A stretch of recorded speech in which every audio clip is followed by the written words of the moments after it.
Welcome to part 10, potentially the final episode of the van build.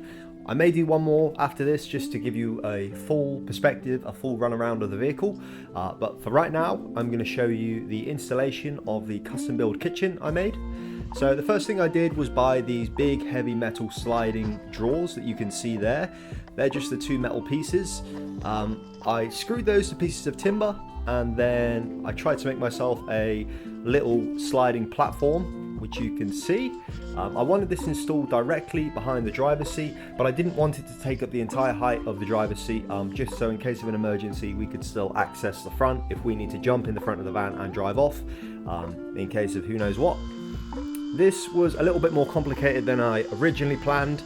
As you can see, I potentially wouldn't recommend following exactly what I've done for this sliding kitchen drawer here, because it was an absolute mess around. But you can also see that the previous part of the video shows a slight bump in the floor. So what I had to do was constantly go back and forth, put the sliding kitchen onto the part of the floor that I wanted, which was as far forward as I could get it, and then see if it would sit level and flat on the floor.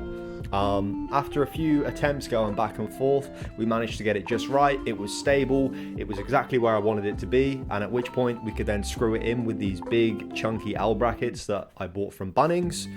So this is the platform that the kitchen is going to sit on.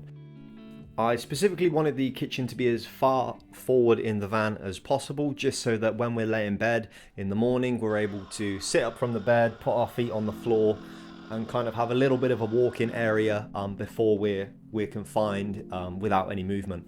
So I had the kitchen as far forward as possible for that reason. I also put it far forward so that when I opened the side sliding door, we're able to pull the kitchen out and cook outside if we want.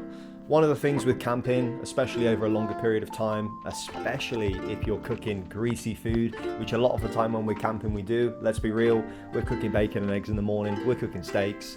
I don't know what you're cooking, but that's what I'm cooking, like a lot of the time. So a lot of this greasy fried food, it leaves a lot of residue, a lot of oil gets splashed about, and if you're constantly cooking indoors, it won't take a lot of time before that your van starts to just stink of bacon constantly, which, like, the thought of it, the idea of it initially sounds pretty cool, but trust me, like, when you're just driving around constantly and all you can smell is like moldy, oily bacon, it's not a vibe. So it was real nice to have the kitchen be able to pull out, so on a nice sunny day like today, we're able to cook outside and the smell, the oil, the fumes leave the van.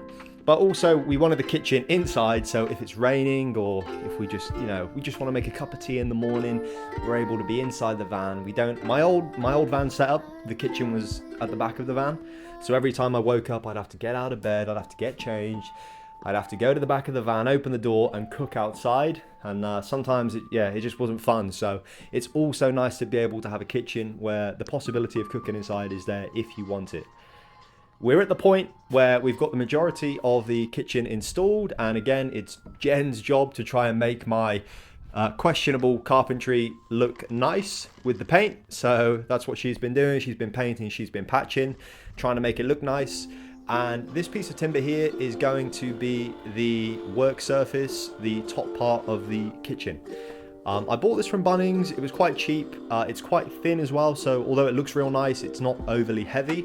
One of the things I was getting worried about as I got further into this van build was the weight. So it was nice to be able to buy a beautiful looking work surface that wasn't too heavy. I measured, I marked, and then I cut the piece of timber, and then we went about installing it onto the top of the kitchen. And as you can see, it's actually coming up quite nicely. Again, with this kitchen, I didn't follow a template. I kind of had an idea in my head of how I wanted it to look. I got a little bit creative with it, and we just tried our best to make the image in my head look what it looked like in the video here.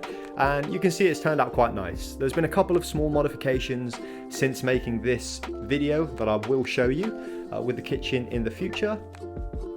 The final part of this video, which I'm going to give very limited access to, but I really shouldn't be, is Jen's sewing of all of the curtains. She bought all of the materials from Spotlight, sewed them all by hand, and she's done an absolutely amazing job. I will definitely show you in a future video, but this is all the footage I have.